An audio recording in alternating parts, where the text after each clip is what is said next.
Welcome to the Developer Odyssey series, episode number 5. Today's topic is so many roles, so little time. And by that, I do not mean dinner rolls, although I could really go for some dinner rolls right now. If this is the first video that you're seeing in this series, I highly recommend that you click the link down in the description for the playlist.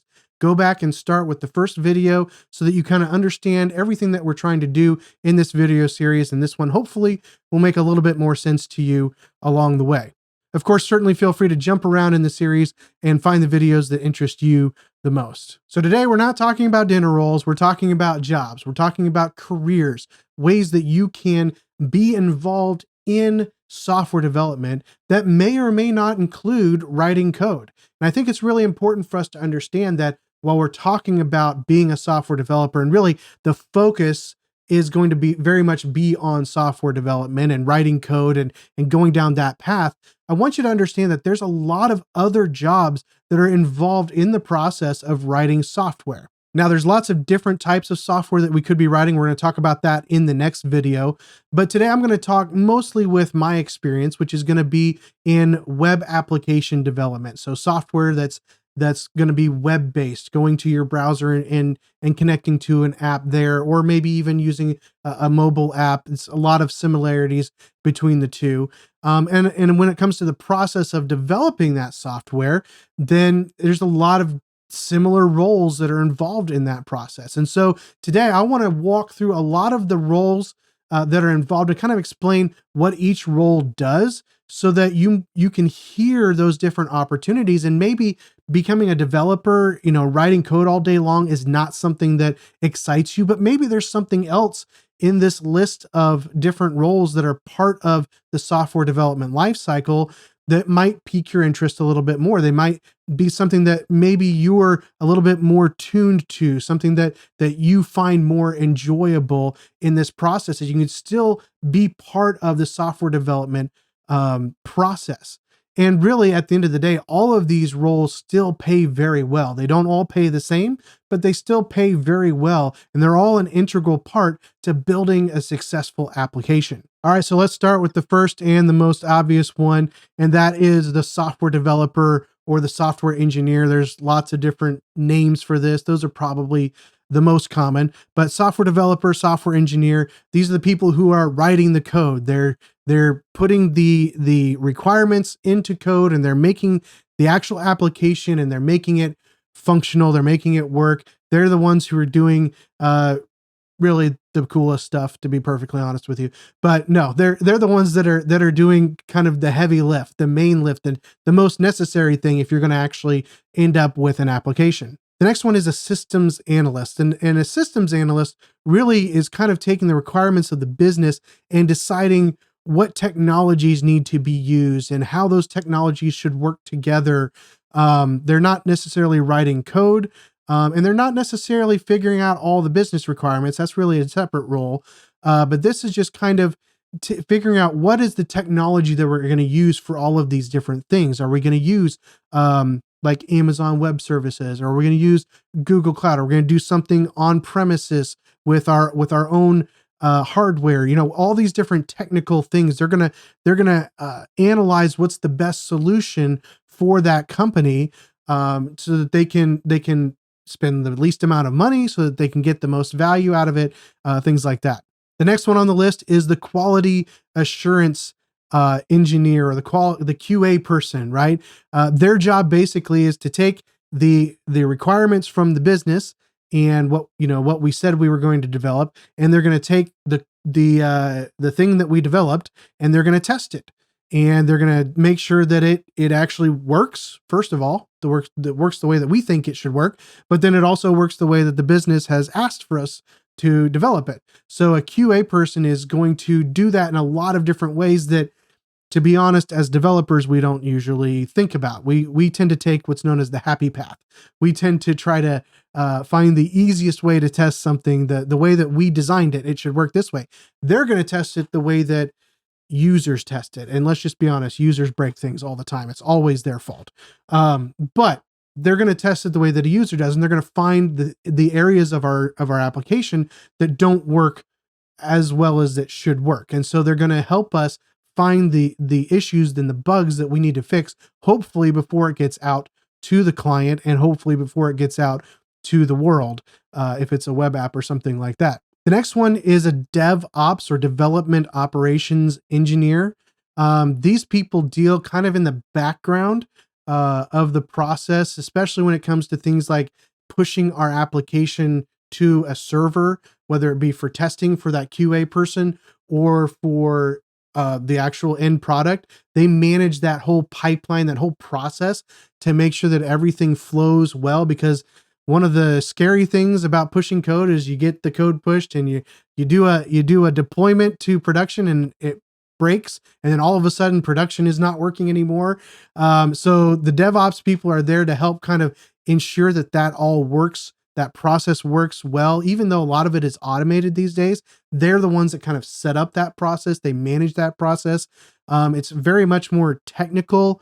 Some of it does include coding, depending on how they've got that set up. But they have to know a little bit more about network systems and stuff like that, and they kind of bridge that gap between getting something deployed and running things even locally on your machines. A lot of times the DevOps team will manage how we build our code on our local machines, how we do our development process, what tools we have available to us in that development process. So a lot of times DevOps is involved in things like that. So a little bit more on the technical side there as well. Of course, you always have the project manager, and this is someone who literally manages the project, right? They're there to make sure that everything is staying on track. So when we said we would deliver this feature at this day, they're making sure that we are hitting all of the goals that we need to get that product out, to get it launched, to get it put out there in the timely manner that we said we would, or early, hopefully, if we can do that, which never happens. But they're there to manage the product. They're there to usually go with the client and explain if something is not on time, which often does happen. Explain what the problems were. They're there to make sure that the developers are not wasting their time, that we're not focusing on the wrong things. They're just there to manage the project from a high 50,000 foot level, to make sure that we have everything that we need to do it and that we're doing it on time and on budget. Then, of course, you have the product manager, and that's someone who deals more with the features, high level. This is what we want this to do. They're going to manage the high level features and functionality, and kind of the vision for this project. This is the project that I envision us doing. So that oftentimes can be a client who's the actual project manager, or product manager, I should say, and that's can get scary sometimes if they have lots of wild ideas. But yeah, so a product manager is somebody who's thinking ahead as far as, okay, what's the next thing that we want to add to this? Because really, most software needs to progress and grow and change and add to it. And so they're constantly thinking about kind of that next step. Where are we going to be next month? What are we going to do to make this product better down the road? All right, then we have the UX and the UI designer. This is the user experience or the user interface designer. These people are magic. They are amazing people. Designers are some of the most awesome people that I have ever worked with. What they can do with their creative abilities is just mind-blowing to somebody like me. I'm not really that creative. I'm much more on the technical side of things. I'd rather deal with the data than deal with the design side of stuff. So seeing what they come up with, I can usually look at a design and say, that doesn't look right. Something's not right, but I can't tell you what's wrong with it. Designers can. They can tell you exactly what's wrong with it. They can manipulate it to turn a bad design into a good design. And a good UX, a good UI designer is crucial to making a really good product, because they're going to focus on what is visually appealing and what is experientially appealing.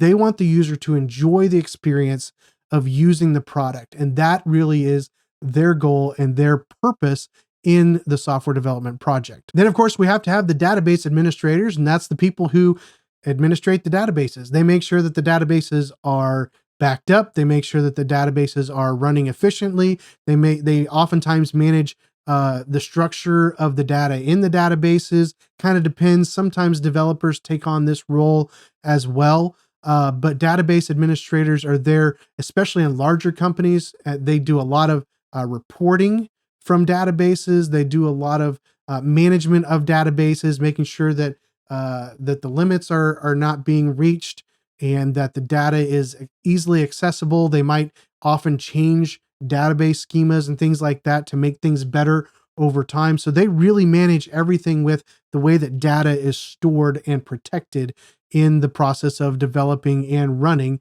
your application. There's a lot of other people that are involved in this process. You've got business analysts who go directly with the business and deal with them, especially if it's a client relationship.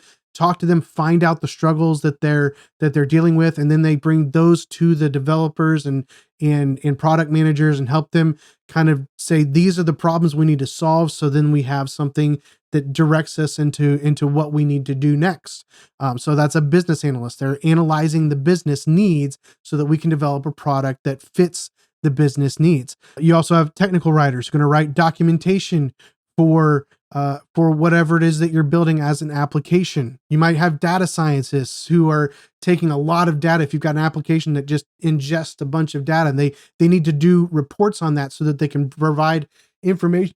They need to do reports on that so they can provide information to the company as to what direction they should go in one question or another. It's very crucial for especially large businesses with lots of data and lots of clients. You might have a data scientist. You might even have a technical support person who answers the phone or gets emails or chats and helps users with their usage of the application when they're not using it correctly, like they always do not use it correctly.